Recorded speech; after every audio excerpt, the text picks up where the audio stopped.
आइए दोस्तों, आज शुरू हो रहा है बीटीसी सेकेंड सेमेस्टर। और बीटीसी सेकेंड सेमेस्टर में आज का विषय होगा सामाजिक अध्ययन। और सामाजिक अध्ययन में आज की टॉपिक होगी राजपूतों के उत्पत्ति के सिद्धांत। तो राजपूतों की उत्पत्ति के सिद्धांत के बारे में आज चर्चा होगी और पूरा एक वीडियो में राजपूतों की उत्पत्ति के सिद्धांत को समाहित किया जाएगा। तो आइए शुरू करते हैं राजपूतों की उत्पत्ति के सिद्धांत। तो देखिए, राजपूतों की उत्पत्ति के सिद्धांत में राजपूत काल कब से शुरू होता है। राजपूत काल, तो राजपूत काल आपका शुरू होता है 750 ईस्वी से लेकर 1200 ईस्वी तक। 750 ईस्वी से लेकर के 1200 ईस्वी का जो बीच का काल है उसे राजपूत काल के नाम से जाना जाता है। उसे राजपूत काल के नाम से जाना जाता है। यानी कहने का मतलब है कि 7वीं शताब्दी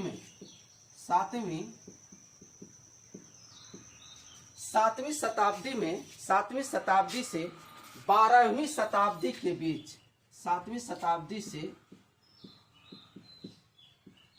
12वीं शताब्दी के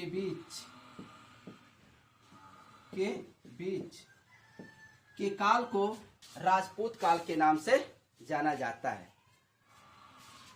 पुराने राजवंशों में, अगर पुराने राजवंशों की बात की जाए, पुराने राजवंशों में क्षत्रिय,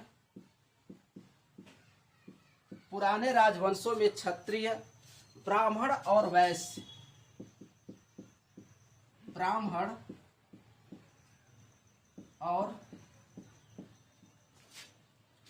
वैश्य, वैश्य को माना जाता है पुराने राजवंशों में। लेकिन 7वीं शताब्दी के बाद छोटे छोटे राजकुलों का जन्म हुआ। मतलब 7वीं शताब्दी के बाद और 12वीं शताब्दी के बीच में छोटे छोटे राजकुलों का जन्म शुरू हो गया था। आगे अब देखते हैं कि 7वीं शताब्दी, बार बार आ रहा है 7वीं शताब्दी। तो 7वीं शताब्दी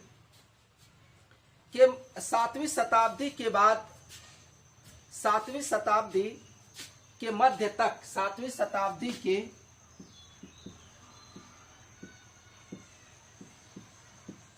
शताब्दी के मध्य तक उत्तर भारत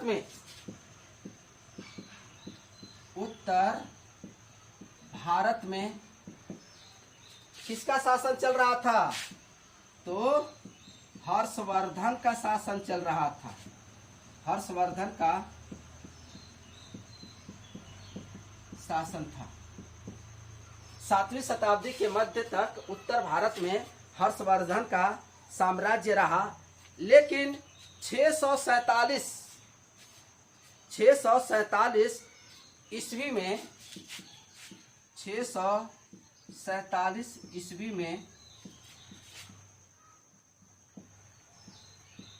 हर्षवर्धन की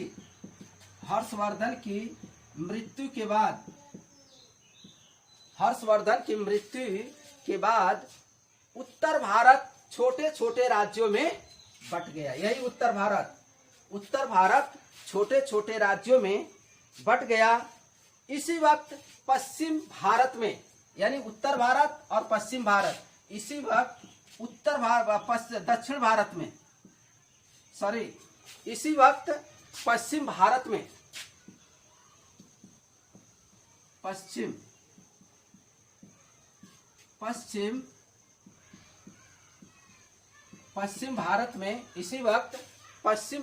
में राजवंशों का जन्म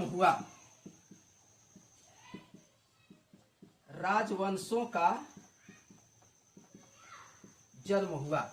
यानी देख लीजिए, राजपूतों की उत्पत्ति के क्या क्या आपको मैटर मिल रहे हैं, क्या क्या बातें मिल रही हैं। तो पश्चिम भारत में जब राजवंशों का उदय होने लगा तो इन राजवंशों को, इन्हीं राजवंशों को क्या कहा गया? राजपूत कहा गया। राजपूत कहा गया। इन्हीं राजवंशों को राजपूत राजवंश कहा गया। जहां ये राजपूत रहते थे, जहां ये राजपूत रहते थे, उसे क्या कहा गया? राजस्थान कहा गया। जहां ये राजपूत रहते थे उसे राजस्थान कहा गया। मतलब कहने का है कि जो राजस्थान का क्षेत्र है, राजपूतों की उत्पत्ति उसी क्षेत्र से मानी जाती है। देखिए, इसके बहुत से सारे सिद्धांत मिलेंगे, आगे हम आपको बताते हैं कि इसके कितने कितने सिद्धांत हैं, कौन कौन सिद्धांत हैं। तो आइए शुरू करते हैं, आगे चलते हैं। तो इसमें राजपूतों की उत्पत्ति के बारे में, ये राजपूत कहां से आए थे किसी को पता नहीं था। ये राजपूत कहां से आए थे किसी को पता नहीं था। इन राजपूतों के संबंध में विद्वानों ने और इतिहासकारों ने अपने अलग अलग मत दिए हुए हैं। किनके? राजपूतों की उत्पत्ति के बारे में इतिहासकारों ने और विद्वानों ने कुछ अलग अलग सिद्धांत दिए हुए हैं। तो आइए चलते हैं इनके अलग अलग सिद्धांतों पर। तो अलग अलग सिद्धांतों में हम ये जानने का प्रयास करेंगे कि इनका क्या क्या सिद्धांत रहा। तो पहला सिद्धांत है विदेशियों द्वारा उत्पत्ति के सिद्धांत। विदेशियों द्वारा उत्पत्ति के सिद्धांत। विदेशियों द्वारा उत्पत्ति के सिद्धांत। तो विदेशियों द्वारा उत्पत्ति के सिद्धांत में क्या इतिहासकार और विद्वान मानते हैं? तो विदेशियों द्वारा उत्पत्ति के बारे में कुछ इतिहासकारों का मानना है कि राजपूत विदेशी जातियां हैं। क्या है? राजपूत जो है ये क्या है? विदेशी जातियां हैं। विदेशी जातियां हैं। राजपूत विदेशी जातियां हैं।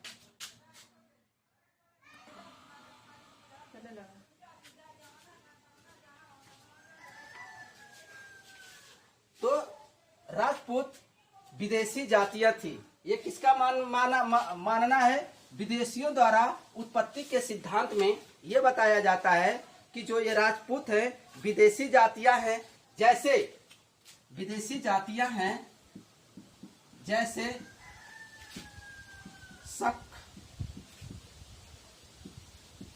कुषाण, शक, कुषाण और हुण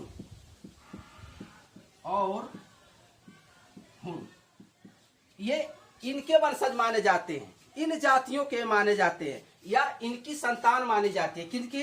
शक की, कुषाण की और हुण की ये संतानें मानी जाती है।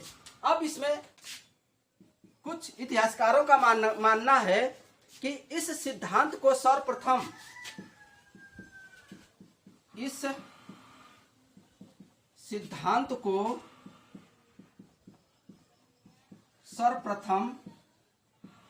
सिद्धांत को सर्वप्रथम कर्नल टोड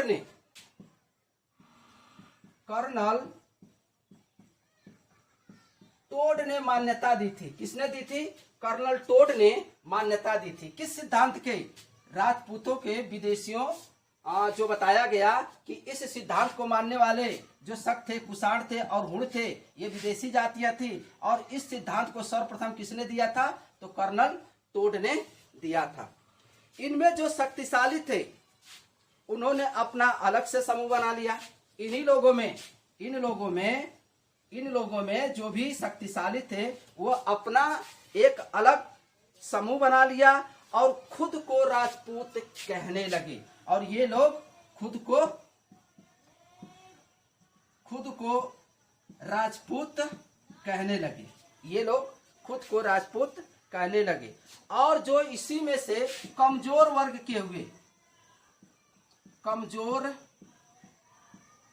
इसी में जो कमजोर वर्ग के लोग हुए उसमें कौन कौन हुआ? जाट है, गुर्जर है, अहिर है। जाट है, गुर्जर है, अहिर है। मतलब ये लोग विदेशी संतान माने जाते हैं। आइए आगे शुरू करते हैं। आगे देखेंगे तो आगे है वृक्ष और भंडारक भी। क्रुक्स और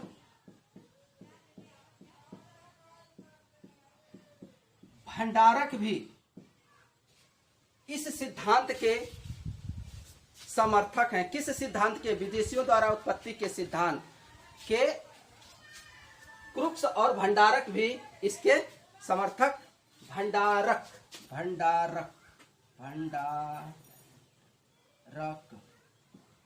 समर्थक माने जाते हैं। अब इस सिद्धांत से संबंधित तथ्य क्या है? इस सिद्धांत से संबंधित तथ्य, तो तथ्य के बारे में जान लेते हैं। राजपूतों में अग्नि पूजा की प्रथा है। राजपूतों में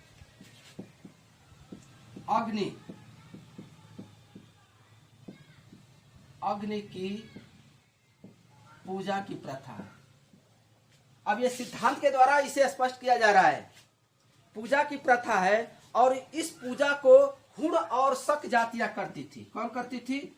हुण और शक जातियां करती थी। किसको? अग्नि पूजा की जो करते थे वो हुण और शक जातियां करती थी।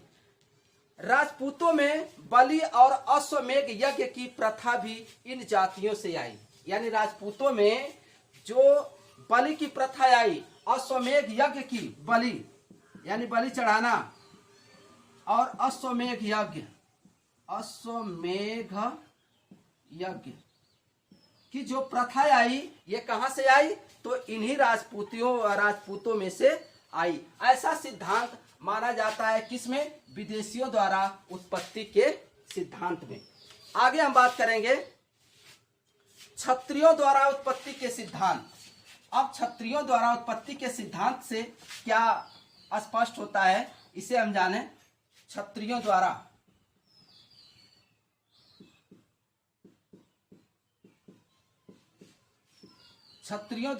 उत्पत्ति के सिद्धांत, ये दूसरा सिद्धांत है। अब क्षत्रियों द्वारा उत्पत्ति के सिद्धांत में क्या बातें की जाती है, आइए शुरू करते हैं। इनके बारे में इतिहासकारों का मानना था कि राजपूतों की उत्पत्ति चंद्रवंशी और सूर्यवंशी,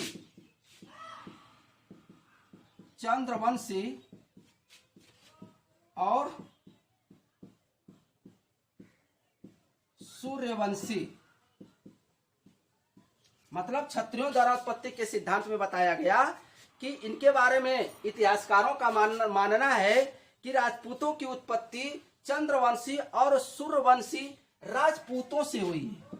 किससे? राजपूतों से हुई है। यानी सूर्यवंशी और चंद्रवंशी की उत्पत्ति राजपूतों से हुई है। इस सिद्धांत के प्रमुख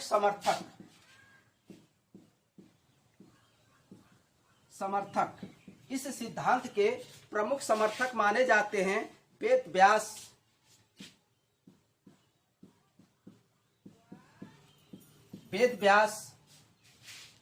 सीवी वैद्य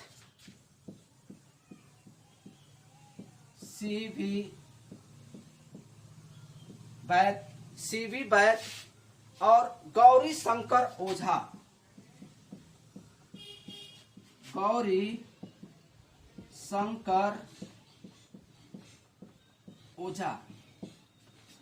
इस सिद्धांत के समर्थक माने जाते हैं। कौन कौन? वेद व्यास, सीवी वैद्य, गौरी शंकर इस सिद्धांत के समर्थक माने जाते हैं। किस सिद्धांत के? क्षत्रिय द्वारा उत्पत्ति के सिद्धांत के बारे में। अब इस सिद्धांत के बारे में तथ्य क्या है? इस सिद्धांत का तथ्य क्या है, आइए तथ्य के बारे में जानते हैं। तो राजपूतों की प्रथाएं आर्यों की प्रथाओं से मिलती थी। तो जो राजपूतों की प्रथाएं हैं वो किससे मिलती थी? आर्यों की। और आर्य किसे बताया जाता है? ये विदेशी हैं। इसलिए कि राजपूतों की प्रथाएं आर्यों से मिलती है। अग्नि पूजा राजपूतों में आर्यों से आई, यानी अग्नि पूजा जो आई कहां से आई? अग्नि पूजा कहां से आई? तो आर्यों से आई। अग्नि पूजा कहां से आई? तो आर्यों से आई। भारतीय साहित्य से ज्ञात प्राप्त होता है, भारतीय साहित्य से ज्ञात प्राप्त होता है कि अग्नि पूजा आर्यों में बौद्ध धर्म के उदय से पहले भी थी। यानी भारतीय साहित्य से ये पता चलता है कि अग्नि की पूजा आर्यों में बौद्ध धर्म के उदय से, किससे? बौद्ध धर्म के उदय से पहले भी थी, ऐसा माना जाता है। किस सिद्धांत में? तो क्षत्रियों द्वारा उत्पत्ति के सिद्धांत में। इस प्रकार यज्ञ और बलि प्रथा भी आर्यों से पहले से ही थी। तो ऐसा माना जाता है कि क्षत्रियों द्वारा उत्पत्ति के सिद्धांत में यही सब सारे टॉपिक आपको मिलेंगे। आगे बात करते हैं अगले टॉपिक पे।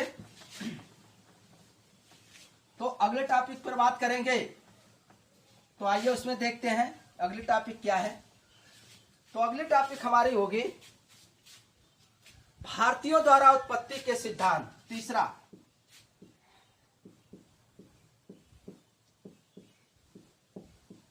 भारतीयों द्वारा उत्पत्ति के सिद्धांत। तो भारतीयों द्वारा उत्पत्ति के सिद्धांत में अब ये देखते हैं, राजपूतों में कुछ जातियां जो विंध्याचल पर्वत के पास रहती थी। राजपूतों की कुछ जातियां किस पर्वत के? विंध्याचल, विंध्याचल पर्वत के पास रहती थी, ऐसा माना जाता है। तो इसमें यह बताता है उनका जन्म भारत के निवासियों द्वारा हुआ है। इनका जन्म भारत के निवासियों द्वारा, भारत के निवासी द्वारा, भारत के निवासी द्वारा हुआ। बुंदेलखंड के चंदेल राजपूतों की उत्पत्ति। अब बुंदेलखंड की बात आ रही है। बुंदेलखंड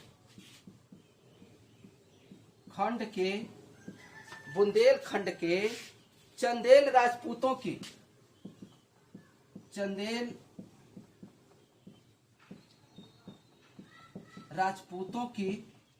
राजपूतों की उत्पत्ति किससे हुई है? गौड़ जाति से। गौड़ जाति से हुई है। और इसी में बहुत ही महत्वपूर्ण बात करता है कि रानी दुर्गावती जो थी,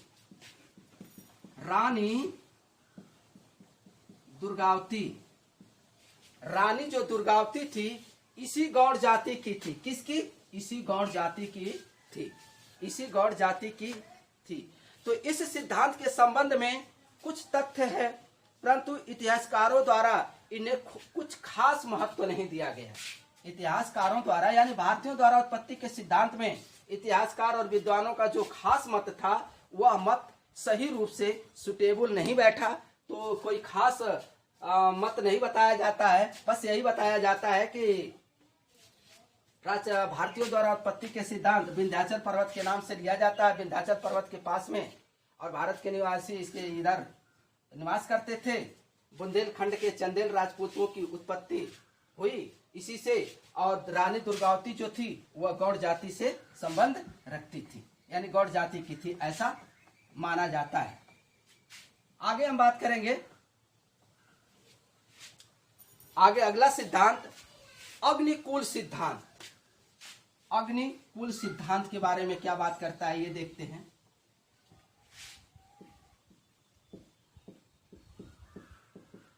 अग्निकुल का सिद्धांत। अग्निकुल के सिद्धांत में क्या बातें हो रही है, आइए देखते हैं। तो इस सिद्धांत का उल्लेख सबसे पहले चंद्रबरदाई ने, कौन?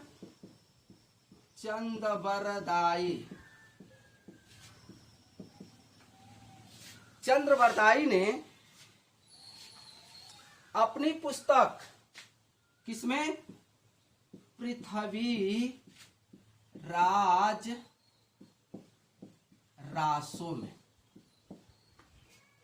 चंद्रबरदाई ने अपनी पुस्तक पृथ्वी राज रासों में किया हुआ है।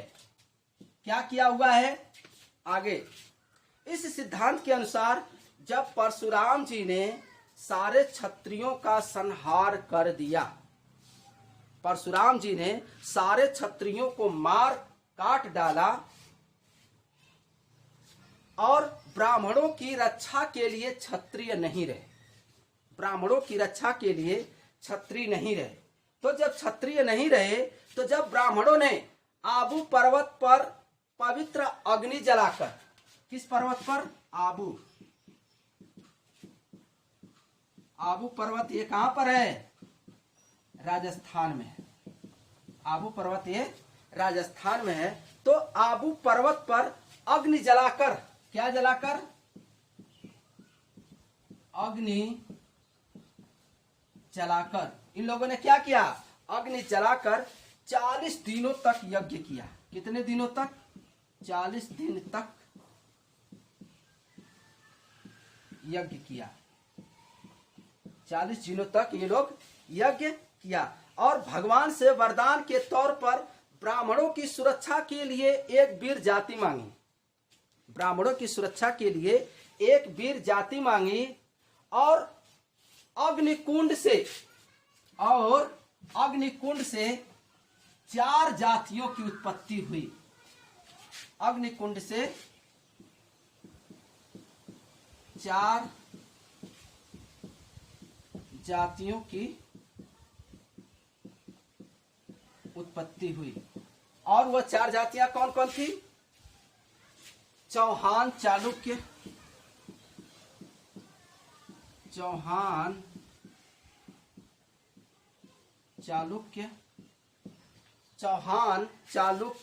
परमार और प्रतिहार। इन 4 जातियों की उत्पत्ति हुई अग्निकुंड के सिद्धांत से, ऐसा माना जाता है। परंतु इस सिद्धांत का भी कोई प्रमाण नहीं मिलता है।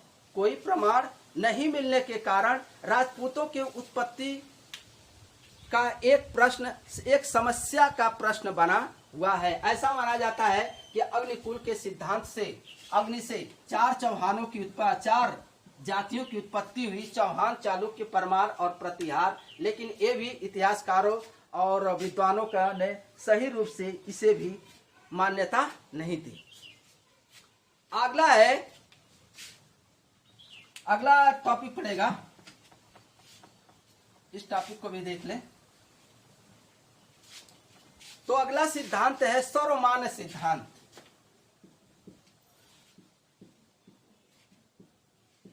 सर्वमान्य सिद्धांत में क्या बात होती है, इसको देख लेते हैं। तो सर्वमान्य सिद्धांत में अभी तक आपने ये देखा कि 4 जातियों के बारे में जो बताया गया, इन सभी सिद्धांतों का अध्ययन करने के बाद ए बी स्मिथ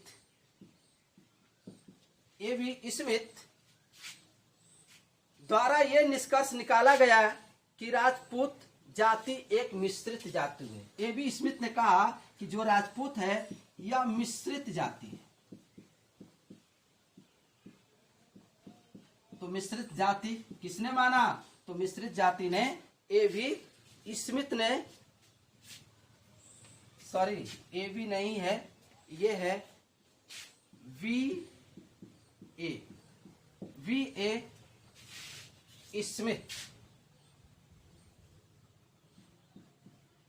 स्मिथ ने ये माना कि जो राजपूत जातियां हैं यह मिश्रित जातियां हैं।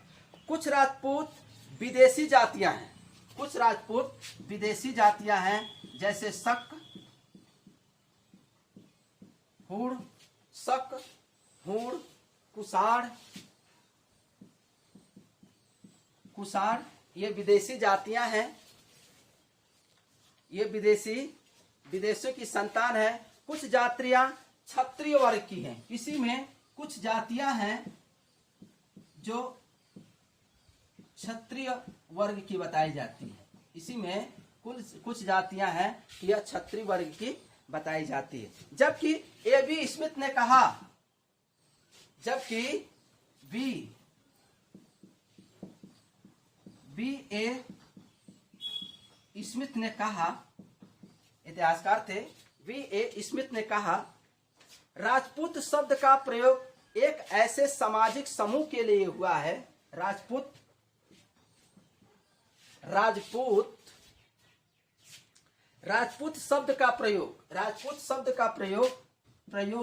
शब्द का प्रयोग एक ऐसे सामाजिक समूह के लिए हुआ है। किसके लिए? सामाजिक समूह,